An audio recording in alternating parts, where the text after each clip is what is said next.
Hello जी, नमस्कार। मैं जितेंद्र सैनी आप सभी का एनवीरा एजुकेशन यूट्यूब चैनल पर हार्दिक स्वागत करता हूं। हमने अपने जो प्रीवियस वीडियोस के अंदर जनरल साइंस की बायोलॉजी को स्टार्ट किया था और साइटोलॉजी हम अध्ययन कर रहे हैं। साइटोलॉजी के अंदर हमने टाइप्स ऑफ सेल्स को स्टार्ट करने के बाद ऑर्गेनेल्स को स्टार्ट किया था और आज हम जो प्रीवियस वीडियो के अंदर डबल मेम्ब्रेन बाउंड ऑर्गेनेल्स थे, यानी कि दोहरी झिल्ली युक्त कोशिकांग थे, उसके अंदर हमने माइटोकॉन्ड्रिया का अध्ययन कर लिया था। आज हम दूसरा जो दोहरी झिल्ली युक्त कोशिकांग है लवक, उसके बारे में पढ़ेंगे। तो साथियों, अगर लवक की मैं बात करूं उससे पहले एक बात हमेशा याद रखनी कि दोहरी झिल्ली युक्त ये चीज़ें आपको पता होनी चाहिए कि दोहरी झिल्ली युक्त कोशिकांग होते हैं वो किस किस कोशिकाओं में पाए जाते हैं और उनका मुख्य कार्य क्या होता है। मुख्य कार्य मतलब कि ये क्यों पाया जाता है, इसका स्पेशल कैरेक्टर्स क्या है। तो दो ही टाइप के दोहरी झिल्ली युक्त कोशिकांग पाए जाते हैं यूकेरियोटिक कोशिकाओं के अंदर। माइटोकॉन्ड्रिया हो गया था। दूसरा अपन बात करते हैं लवक यानी कि प्लास्टिड्स की। लवक, प्लास्टिड्स। अब देखो लवक क्या होता है। एक तो स्पेशल कैरेक्टर अपने को याद रखना है कि लवक मतलब कि हमने पता है कि पादप कोशिकाओं के अंदर ही लवक हो सकते हैं, क्योंकि लवक का नाम सुनते ही आपके दिमाग में एक बात आ रही होगी कि हाँ हरित लवक है या अवर्णी लवक है या वर्णी लवक है, उन सभी चीज़ों में। तो इसका एक स्पेशल कैरेक्टर है। उससे पहले हम बात कर लेते हैं इसकी खोज के बारे में। तो लवक की खोज की थी हैकेल ने। किसने की थी? हैकेल ने की थी। लेकिन एक बात हमेशा याद रखनी है कि एक वैज्ञानिक था जिसका नाम है सिम्पर। सिम्पर ने क्या कहा था? सिम्पर ने कहा था कि जो प्रकाश संश्लेषण क्रिया करते हैं, प्रकाश संश्लेषण की क्रिया करने वाले हरे लवक, प्रकाश संश्लेषण की क्रिया करने वाले हरे लवक, उनको सिम्पर ने क्या बोला था? क्लोरोप्लास्ट बोला था। हरे लवक को क्लोरोप्लास्ट कहा था, जिसे हम हरित लवक के नाम से जानते हैं। हरित लवक के नाम से जानते हैं। तो ये चीज देखो, अगर आपको डायरेक्ट क्वेश्चन पूछ ले कि क्लोरोप्लास्ट नामकरण किसने दिया था, तो सिम्पर ने दिया था। लेकिन लवक की बात करें हैकेल की, तो हैकेल ने केवल लवकों की खोज की थी। अब हम बात करते हैं कि लवक कहां पर और किस प्रकार में पाए जाते हैं। तो साथियों, लवक पाए जाते हैं केवल यूकेरियोटिक पादप कोशिकाओं के अंदर। यूकेरियोटिक पादप कोशिकाओं में, यानी कि यूकेरियोटिक जो प्लांट सेल होती है उसके अंदर लवक पाए जाते हैं। लेकिन अब इसके अपवाद देखें, क्योंकि किन किन चीजों के अंदर अब लवक नहीं मिलेंगे। यूकेरियोटिक की बात आ गई तो इसके अपवाद रह जाएंगे। एक तो प्रोकैरियोटिक कोशिकाएं। अब प्रोकैरियोटिक कोशिकाओं के एग्जाम्पल आपको पता होना चाहिए कौन कौन से प्रोकैरियोटिक कोशिकाएं थी। प्रोकैरियोटिक कोशिका में जीवाणु है, ब्लू ग्रीन एल्गी है, याद रखना जीवाणु, ब्लू ग्रीन एल्गी और जीवाणु और माइकोप्लाज्मा। लेकिन इसका अपवाद में भी एक अपवाद निकल के आएगा। क्या आएगा? वो मोस्ट इंपॉर्टेंट है, उसको नोट करके लिखना है। नोटेड, एक बात नोट रखनी है क्योंकि ये लवक बहुत इंपॉर्टेंट है। एग्जाम के अंदर अगर आपके कहीं पे सेल ऑर्गेनेल्स या दोहरी झिल्ली युक्त कोशिकाएं अगर टॉपिक दिया गया है तो फिक्स है कि इसके अंदर से क्वेश्चन पुट होगा, क्योंकि इसके अपवाद होते हैं। उसमें भी एक और रेस निकल जाता है। किसमें? क्योंकि हमने बात कर ली थी प्रोकैरियोटिक कोशिकाओं के अंदर ये लवक नहीं पाया जाता, लेकिन प्रोकैरियोटिक कोशिकाओं का एक एग्जाम्पल है जिसका नाम है ब्लू ग्रीन एल्गी, बीजीए जिसे बोलते हैं, नील हरित शैवाल। नील हरित शैवाल में क्या होता है? तो बीजीए के अंदर लवक के समकक्ष, यानी कि लवक होता है उसके समकक्ष, यानी इसके जैसी संरचना पाई जाती है जिसे हम बोलते हैं क्रोमेटोफोर। क्रोमेटोफोर, और ये क्रोमेटोफोर फर्स्ट ग्रेड के अंदर आ चुका है कि ब्लू ग्रीन एल्गी जो एक प्रोकैरियोटिक कोशिका का उदाहरण है, एक प्रोकैरियोटिक जीवाणु है, उसके अंदर यूकेरियोटिक कोशिकाओं में पाए जाने वाले लवक के समकक्ष कौन सी संरचना पाई जाती है? तो वो पाई जाती है क्रोमेटोफोर। अब बात करते हैं हम लवक के प्रकार की, यानी कि लवक कितने टाइप के हो सकते हैं। तो साथियों, लवक अपने को 3 प्रकार के देखने को मिल सकते हैं। अगर लवकों की प्रकार की बात करें तो लवक 3 प्रकार के हो सकते हैं। कौन कौन से? एक तो हो जाएगा अवर्णी लवक, अवर्णी लवक। दूसरा हो जाएगा वर्णी लवक, वर्णी लवक। और तीसरा हो जाएगा अपना हरित लवक। अवर्णी लवक, वर्णी लवक और हरित लवक, 3 प्रकार के लवक अपने को सभी प्रकार के पादप में मिलते हैं। अब देखो ये क्या होते हैं? अवर्णी लवक, वर्णी लवक और हरित लवक। तो देखो अवर्णी का नाम से पता चलता है कि रंगहीन होते हैं। क्या होते हैं? रंग विहीन होते हैं, यानी कि इस प्रकार के लवकों के अंदर किसी भी प्रकार का कलर रंग नहीं पाया जाता, रंग विहीन होते हैं। अब ये कहां पर पाए जाएंगे? तो पादप के भूमिगत भागों में, पादप के भूमिगत भागों में। पादप के भूमिगत का भागों के अंदर ये उपस्थित होते हैं और भोजन संचय का कार्य करते हैं। कार्य इसका हो जाएगा भोजन संचय, भोजन संचय का मुख्य कार्य करते हैं। अब अवर्णीय लवक हमने बात कर ली थी पहला, जिसके अंदर क्या होता है, कलर नहीं होते, रंग नहीं होते। तो दूसरा हो जाएगा वर्णीय लवक, यानी इसके अंदर कलर होता है। लेकिन याद रखना, हरे रंग के वर्णक को छोड़कर सभी प्रकार के, हरे रंग के वर्णक को छोड़कर सभी प्रकार के वर्णक उपस्थित होते हैं। सभी प्रकार के वर्णक जो जंतुफिल वर्णक होते हैं, हरे रंग को छोड़कर सभी प्रकार के वर्णक। एग्जाम्पल की बात करें तो लाल, पीला, गुलाबी इत्यादि सभी प्रकार के वर्णक पाए जाते हैं। अब इसका एक एग्जाम्पल अपने को पता होना चाहिए कि अगर हरा रंग एब्सेंट है तो प्रकाश संश्लेषण की क्रिया नहीं करते हैं, प्रकाश संश्लेषण की क्रिया नहीं करते हैं, प्रकाश संश्लेषण की क्रिया नहीं करते हैं। तो ये वर्णीय लवक काम क्या करता है, ये फलों को रंग प्रदान करने में काम करते हैं। अलग अलग प्रकार के फलों की संरचना बनाते हैं, वो किस प्रकार का रंग होगा इस प्रकार में ये कार्य करते हैं। अपना अंतिम है वो है हरित लवक। तीसरा, नाम से पता चलता है हरित लवक मतलब कि फिक्स है कि हरे रंग का वर्णक पाया जाएगा, हरे रंग का वर्णक, हरे रंग का वर्णक रहेगा। इसके अंदर कार्य क्या करेंगे, आपको सभी को पता है कि हरा रंग प्रकाश संश्लेषण की कार्य करता है। तो प्रकाश संश्लेषण की क्रिया को पूर्ण करता है, यानी कि इस प्रकाश संश्लेषण क्रिया को पूर्ण करता है। और क्वेश्चन यही आता है, निम्न में से कौन सा लवक है जो प्रकाश संश्लेषण क्रिया को पूर्ण नहीं करता है? क्योंकि सभी के दिमाग में रहता है कि हरित लवक प्रकाश संश्लेषण करता है, लेकिन याद रखना अवर्णीय वर्णीय दोनों प्रकार के अगर मिलेंगे तो इनमें से कोई एक आंसर राइट रहेगा, क्योंकि ये दोनों जो प्रकाश संश्लेषण क्रिया में भाग नहीं लेते हैं। लेकिन हरित लवक अगर प्रकाश संश्लेषण की क्रिया में भाग लेते हैं तो पौधे के अंदर ये प्रकाशीय शोषण या वायवीय शोषण करने में भी काम करेंगे। तो प्रकाशीय शोषण भी हरित लवक में होता है।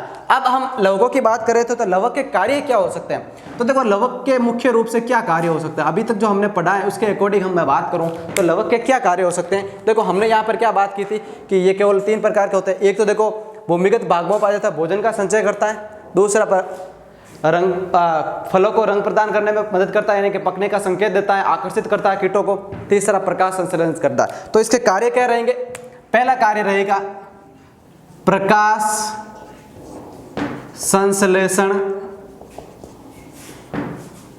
की क्रिया को संपूर्ण करता है, प्रकाश संश्लेषण की क्रिया को संपूर्ण करता है। अपना दूसरा कार्य क्या रह जाएगा? भोजन का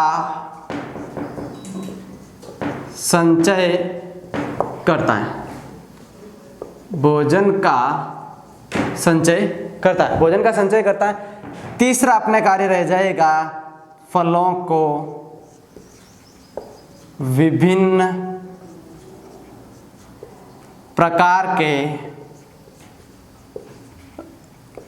रंग प्रदान करता है, फलों को विभिन्न प्रकार के रंग प्रदान करता है। तो ये मुख्य रूप से अपने क्या हो सकते हैं, ये मुख्य रूप से लवक के कार्य हो सकते हैं। यानी कि लवकों की हम बात करें तो दोहरी झिल्ली युक्त कोशिकांग है, हमने माइटोकॉन्ड्रिया की बात कर ली थी, अब लवक की बात कर ली है। अब हम नेक्स्ट जो पढ़ेंगे, यानी कि हमने बात की थी कोशिकांग 3 प्रकार के हो सकते हैं, दोहरी झिल्ली युक्त, एकल झिल्ली युक्त और झिल्ली विहीन कोशिकांग। दोहरी झिल्ली युक्त में माइटोकॉन्ड्रिया और लवक पूर्ण हो चुका है। अब हम बात करेंगे एकल झिल्ली युक्त कोशिकांगों के बारे में।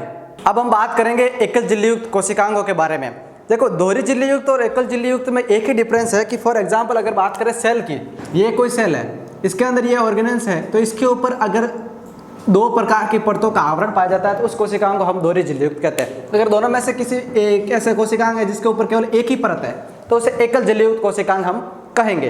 तो सबसे पहले एकल झिल्ली युक्त कोशिकांग में बात करें तो अंतःपर्दवी जालिका, जिसे बोलते हैं एंडोप्लाज्मिक रेटिकुलम, ये नाम ज्यादा लिखा हुआ मिलता है, एंडोप्लाज्मिक रेटिकुलम, क्योंकि आजकल जो पेपर बनते हैं उसके अंदर ये अंतःपर्दवी जालिका जो एक कॉमन वर्ड हो गया है उसको यूज में नहीं लेते, इंग्लिश टू हिंदी में भी यही लिखा हुआ मिलता है। तो आपको ER या एंडोप्लाज्मिक रेटिकुलम ये नाम अपने को याद रखना पड़ेगा। सर्वप्रथम बात करते हैं एंडोप्लाज्मिक रेटिकुलम की, तो मैं थोड़ी संरचना बदल देता हूँ। इसकी संरचना इस प्रकार की दिखाई देती है, जो आपस में एक सिंगल परत के रूप में दोहरी आवृत्त से बनी हुई एक अलग प्रकार की संरचना है, जिसके अंदर जो कोशिकांग है वो पूरा केवल एकल झिल्ली से घिरा रहता है। ठीक है, इसकी खोज की थी कीथ पोर्टर ने। खोज भी इसी ने की थी, नामकरण भी इसी ने दिया था। वैज्ञानिक का नाम है कीथ पोर्टर और इसका मुख्य कार्य है प्रोटीन संश्लेषण करना। देखो अब इसका मुख्य कार्य प्रोटीन संश्लेषण किस प्रकार है, इसका एक गहन रूट है, क्योंकि हमने एक बात बताई थी कि जो झिल्ली विहीन कोशिकाएं है जिसका नाम है राइबोसोम, राइबोसोम का भी मुख्य कार्य क्या होता है, प्रोटीन संश्लेषण करना है। तो इसका भी मुख्य कार्य प्रोटीन संश्लेषण और राइबोसोम का भी मुख्य कार्य प्रोटीन संश्लेषण। ये थोड़ी भिन्नता दर्शाता है, लेकिन आपस में दोनों कनेक्टेड है। किस प्रकार है, देखिए, क्योंकि हम बात कर रहे थे अंतर्प्रद्रवी जालिका की, तो ये दो प्रकार की हो सकती है। अब ये दो प्रकार की कैसे हो सकती है जरा समझेगा। मान लो कि ये एक अंतर्प्रद्रवी जालिका है और ये एक और अंतर्प्रद्रवी जालिका। अगर पहले वाली अंतर्प्रद्रवी जालिका के ऊपर अगर राइबोसोम यहाँ पर जुड़े हुए हैं या राइबोसोम उपस्थित है, तो इस प्रकार की जो अंतर्प्रद्रवी जालिका जिसकी सतह अब कैसी हो जाएगी, खुरदरी हो जाएगी। यानी कोई भी सतह के ऊपर कुछ कर्णनुमा संरचनाएं हैं या कुछ चीजें रखी हुई है, तो उस कर्णनुमा संरचना कैसी हो जाएगी, वो खुरदरी हो जाएगी।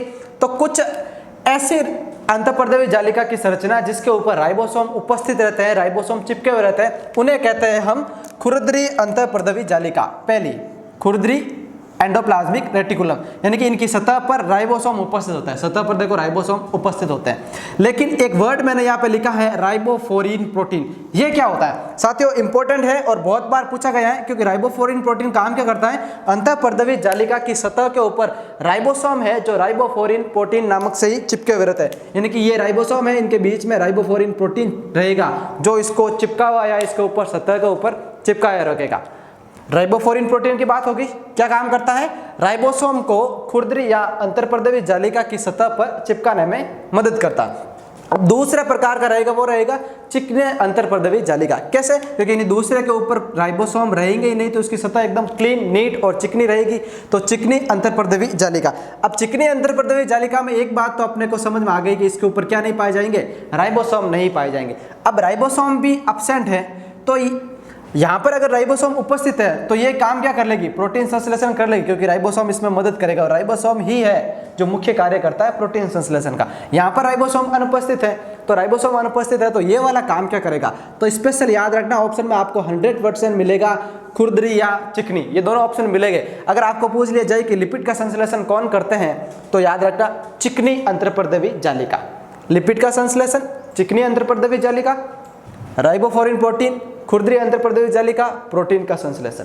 दोनों में कनेक्शन ध्यान रह जाएगा, जहां पर राइबोसोम नहीं है वो लिपिड का संश्लेषण करेंगे, जहां पर राइबोसोम उपस्थित है वो प्रोटीन का संश्लेषण करेंगे। अब इसके कार्य की बात कर लेते हैं। ऑप्शन में ऐसा पूछा जाता है निम्न में से जो कार्य है उसका मिलान करें, तो आपको पर्टिकुलर कोई भी कोशिकांग हो उसके 3 कार्य आपको ध्यान में रहना चाहिए, मिनिमम 3 कार्य आपको पता होना चाहिए। अब इसके मुख्य कार्य में बात करें तो पहला तो हो गया ये कोशिका का अंतःकंकाल बनाती है। अब एक नया वर्ड आ गया कि कोशिका का अंतःकंकाल बनाती है। अब ये क्या हो गया, मान लीजिए ये कोई कोशिका है, ये कोशिका, इसके अंदर क्या है, इसके अंदर अंतर्प्रद्रवी जालिकाएं हैं, अंतर्प्रद्रवी जालिका।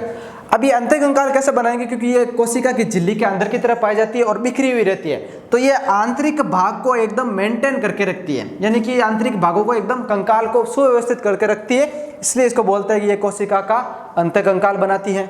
प्रोटीन का संश्लेषण की बात हमने कर ली थी। दूसरा है केंद्रक व कोशिका झिल्ली के मध्य आवागमन हेतु मार्ग बनाती है। अब क्या हो गया, सेल के अंदर पाया जाता है बीचों बीच में केंद्रक, ये रहा केंद्रक।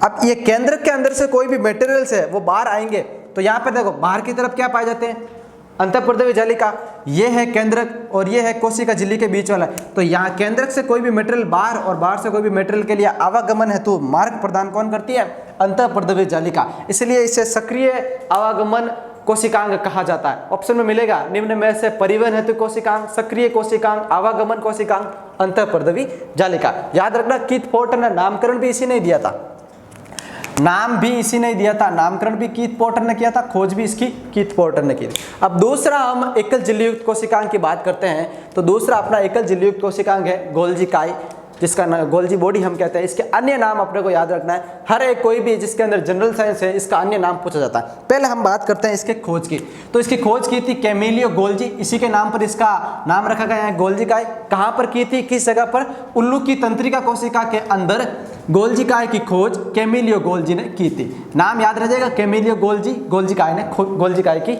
खोज की थी। अब इसके अन्य नाम क्या पूछा जाता है, लाइपोकॉन्ड्रियन 101%, ये ज्यादा मात्रा में पूछा जाता है, क्योंकि लाइपोकॉन्ड्रियन को सोचकर ये कोई नहीं देख सकता है कि ये गोल्जी काय का नाम हो सकता है। इसका अन्य नाम याद रखना, लाइपोकॉन्ड्रियन सबसे ज़्यादा प्रचलित नाम है, ये आजकल ज़्यादा पूछा जाता है। फिर इसे जालिकाय भी कहते हैं, इसे गोल्जी सम्मिश्र भी कहा जाता है। तो इसके मुख्य 4 नाम हो गए, गोल्जी काय, लाइपोकॉन्ड्रियन, जालिकाय और गोल्जी सम्मिश्र।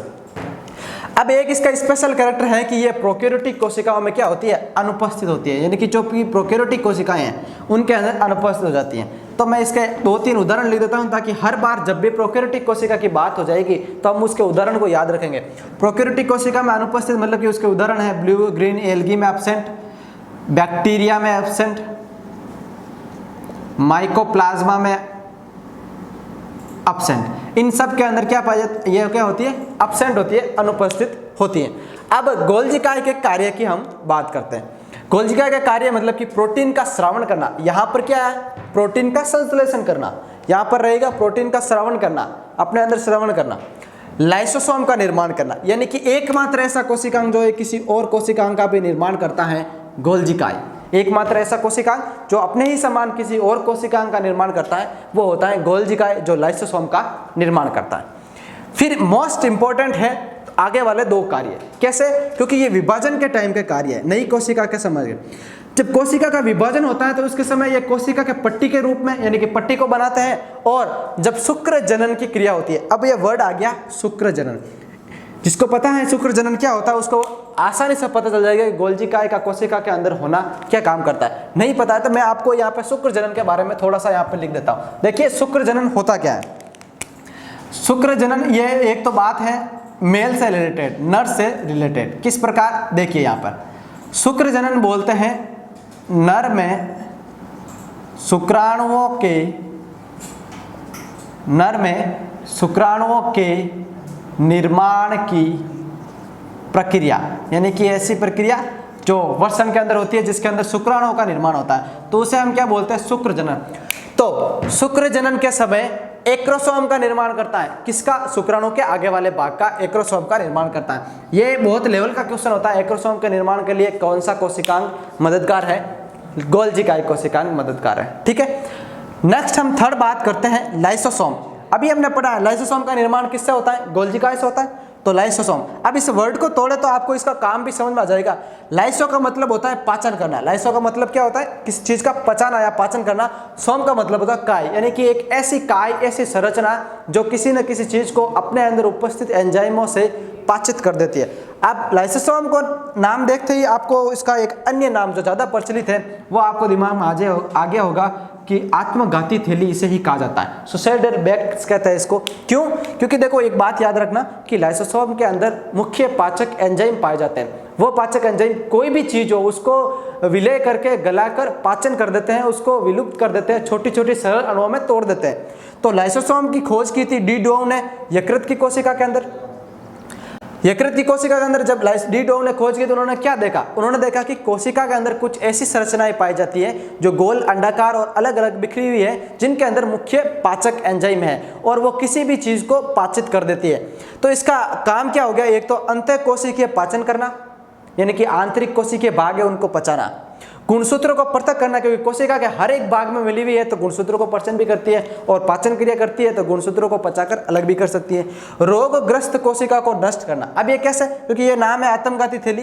क्या होता है इसके अंदर, देखे इधर, मान लो कि ये कोशिका है, कोशिका के अंदर कुछ न कुछ रोग क्रिया हो गई, कुछ न कुछ अलग अपशिष्ट पदार्थों का सम्मिश्रण हो गया, तो लाइसोसोम क्या करेगा, अपने अंदर की जो चीजें हैं, जो पाचक एंजाइम है उसको बाहर निकाला और कोशिकाओं का क्या करेगा, पाचन करेगा।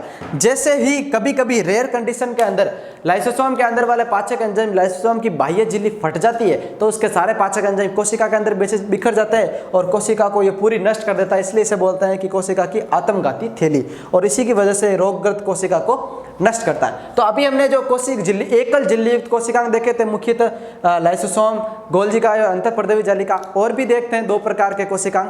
चौथा नंबर है सूक्ष्म नलिकाएं। सूक्ष्म नलिकाएं मतलब कि एकल झिल्ली युक्त कोशिकांग है एक प्रकार का।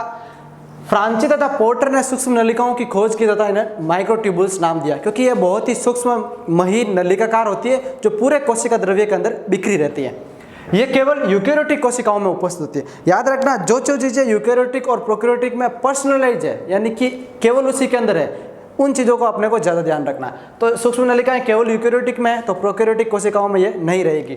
इसका कार्य की याद रखना, कार्य को लेकर पूछ जाता है कि कोशिका द्रव्य पिंजर कौन बनाता है, यानी कि साइटोस्केलेटन कौन सा कोशिकांग है जो बनाता है। तो याद रखना माइक्रोट्यूबुल्स या छोटी छोटी ट्यूब लाइक स्ट्रक्चर्स हैं जो वो कोशिका की संरचना बनाए रखती है, यानी कि कोशिका द्रव्य पिंजर साइटोस्केलेटन बनाती है। फिर ये तारक केंद्र का भी निर्माण करती है। तारक केंद्र क्या है? तारक काय के अंदर पाया जाने वाला तारक केंद्र है, वो हम आगे पढ़ेंगे, जो झिल्ली विहीन कोशिकांग है। कशाभिका तथा पक्षमाप का निर्माण करता है। फ्लैजेला तथा सीलिया का निर्माण करता है। जो यूकेरियोटिक एक कोशिका के जो जीव होते हैं उनमें गति या गमन में मदद करते हैं। तो इस प्रकार अपने झिल्लीयुक्त कोशिकांग यहाँ समाप्त होते हैं। फिर हम बात करेंगे झिल्ली विहीन कोशिकांग, यानी कि ऐसे कुछ सेल ऑर्गेनेल्स है जिसके ऊपर कोई भी प्रकार का कवर नहीं पाया जाता है, उन्हें बोलते हैं झिल्ली विहीन कोशिकांग। पहले हम बात करेंगे तारक काय की, यानी कि सेंट्रोसोम की। तो तारक काय की खोज किसने की? तारक काय की खोज की थी टी बोवेरी, और इन्होंने इसका नामकरण दिया था। टी बोवेरी ने इसकी खोज की थी और नामकरण भी टी बोवेरी ने ही दिया था। इन्होंने क्या देखा था कि कोशिका द्रव्य के अंदर कुछ सूक्ष्म तारे के समान संरचना नजर आ रही है, जिसके बीचों बीच में एक केंद्रक है, उसे उसको तारक केंद्र कहा और उसे तारक काय नाम दिया था। जंतु कोशिका तथा कुछ शैवाल के अंदर उपस्थित रहती है, यानी कि ये पादप कोशिका में नहीं रहती है। इंपॉर्टेंट है क्योंकि कुछ चीजें हैं जो केवल और केवल पर्सनलाइज है, उन्हें आप याद रखेंगे, क्योंकि पादप कोशिका के अंदर तारक काय अनुपस्थित रहता है। किसके अंदर मिलेगा? जंतु कोशिका में, और कुछ शैवाल और कुछ ही कवक के अंदर मिलेगा, क्योंकि कुछ शैवाल और कवक क्या होते हैं, बाकी वाले वो पादप कोशिका के जैसा गुण प्रदर्शित करते हैं, तो उनके अंदर वो नहीं मिलेगा। कार्य की बात करें तो कोशिका विभाजन के समय तर्कु तंतुओं का निर्माण करता है। जब हमने कोशिका के प्रकार पढ़े थे, तो कोशिका के डिफरेंस पढ़े थे, तो हमने प्रोकैरियोटिक और यूकेरियोटिक में भी बात की थी। तो कहा था कि इनके अंदर विभाजन के समय तर्कु तंतु का निर्माण होता है यूकेरियोट में, और प्रोकैरियोट में नहीं होता। तो यहाँ पर देखो, कोशिका विभाजन के समय तर्कु तंतुओं का निर्माण कौन करता है? तारक काय करता है। और शुक्र जनन, अब देखो शुक्र जनन अभी भी मैंने वापस बताया, शुक्राणु के निर्माण की प्रक्रिया को शुक्र जनन कहा जाता है। शुक्र जनन में शुक्राणु की पूंछ का उद्गम करता है। पीछे वाले में हमने पढ़ा था किसके अंदर? लाइसोसोम के अंदर, कि शुक्र जनन में शुक्राणु के आगे वाला भाग एक्रोसोम बनाता है और पीछे वाला भाग कौन बनाता है? तारक काय बनाता है। तो शुक्र जनन में शुक्राणु की पूंछ का उद्गम कौन करता है? तारक काय करता है। अब हम बात करेंगे इसके बाद अपना जो लास्ट है झिल्ली विहीन कोशिकांग का राइबोसोम, उसके बारे में देखते हैं। अपना जो नेक्स्ट और अंतिम कोशिकांग रहेगा झिल्ली विहीन का, उसका नाम है राइबोसोम। राइबोसोम एकमात्र ऐसा कोशिकांग है जो प्रोकैरियोटिक और यूकेरियोटिक कोशिका में दोनों में पाया जाता है। इसका अपना एक अलग लेवल है। किस प्रकार? कैसे कि कोई भी कोशिका का अगर विभाजन रहेगा तो प्रोटीन के संश्लेषण के आधार पर ही रहता है, क्योंकि प्रोटीन का संश्लेषण रहेगा तो उसके जो क्रोमेटिन पदार्थ हैं, जो न्यूक्लिक एसिड है, उनका निर्माण होता रहेगा। तो हम बात करते हैं राइबोसोम के बारे में। तो सर्वप्रथम तो इसकी खोज की बात कर लेते हैं। राइबोसोम की खोज की थी रॉबिन्सन तथा ब्राउन ने। रॉबिन्सन तथा ब्राउन ने राइबोसोम की खोज की थी। कहां पर की थी? सेम की जड़ों में। सेम की जड़ों के अंदर रॉबिन्सन और ब्राउन ने, यानी कि पादपों के अंदर राइबोसोम की खोज की थी। लेकिन एक नाम पेलाडे एक वैज्ञानिक था। पेलाडे ने सर्वप्रथम पादप कोशिकाओं में राइबोसोम की खोज की थी। सर्वप्रथम जंतु कोशिका में, पेलाडे ने सर्वप्रथम जंतु कोशिका में राइबोसोम को देखा था। यह तो इसकी खोज की बात होगी। अब हम बात करते हैं राइबोसोम का मुख्य कार्य, प्रमुख कार्य। एक ही कार्य है राइबोसोम का। अगर राइबोसोम कोशिका के किसी भी अंग में जाएगा तो इसका अपना एक ही काम रहेगा, वो रहेगा प्रोटीन का संश्लेषण करना। प्रोटीन का संश्लेषण करना, यह राइबोसोम का काम रहेगा। लेकिन राइबोसोम को अवसादन गुणांक के आधार पर दो भागों में बांटा जाता है। अवसादन गुणांक के आधार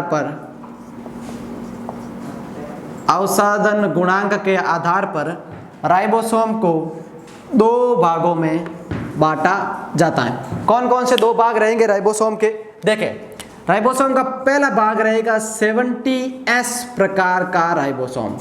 70S राइबोसोम 70S, और दूसरा राइबोसोम का प्रकार रहेगा 80S प्रकार का, 80S प्रकार का राइबोसोम,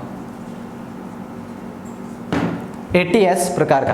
अब देखो राइबोसोम का जो पीछे S लिखा आ रहा है, देखो अवसादन गुणांक है, इसका S का मतलब आपने को पता होना चाहिए। तो यहाँ पे मैं लिख देता हूँ, S क्या होता है, S बराबर होता है श्वेतबर्ग गुणांक, श्वेतबर्ग गुणांक। ये पूछा जाता है राइबोसोम का मात्रक या गुणांक, श्वेतबर्ग गुणांक। अब देखो 70S और 80S, 70S की हमने बात की ली थी कि यह प्रोकैरियोटिक कोशिकाओं में, यह प्रोकैरियोटिक कोशिकाओं में उपस्थित होता है तथा यूकेरियोटिक कोशिका के माइटोकॉन्ड्रिया में उपस्थित होता है। यानी कि प्रोकैरियोटिक कोशिका में संपूर्ण में उपस्थित होता है हर जगह पर, लेकिन यूकेरियोटिक कोशिका का केवल और केवल माइटोकॉन्ड्रिया के अंदर उपस्थित रहता है। अब देखो राइबोसोम यहाँ पर भी प्रोटीन संश्लेषण का ही काम करेगा। अब ये 80S प्रकार का राइबोसोम होता है, ये कहाँ होता है, ये केवल यूकेरियोटिक कोशिकाओं में, केवल यूकेरियोटिक कोशिका में उपस्थित रहता है। काम यही रहेगा प्रोटीन का संश्लेषण करना। अगर हम इसके आगे की उप-इकाई की बात करेंगे तो ये 50S एंड 30S उप-इकाई में बढ़ता है, और 80S टाइप का राइबोसोम 60S एंड 40S उप-इकाइयों में बढ़ता है। ये इसकी इकाइयाँ रहती है। तो आज हमने झिल्ली विहीन कोशिकांग और एकल झिल्ली युक्त कोशिकांगों को पूर्ण कर लिया है। अपने जो सेल ऑर्गेनेल्स में जो कोशिका द्रव्य के अंदर जो चीजें पाई जाती थी उनको सभी को हमने मुख्य तौर पर कवर कर लिया है। अब हम अपने प्रीवियस वीडियो के अंदर केंद्रक के बारे में डिस्कस करेंगे। आप सभी इस वीडियो को शेयर करें, लाइक करें, हमारे YouTube चैनल को सब्सक्राइब करें। धन्यवाद।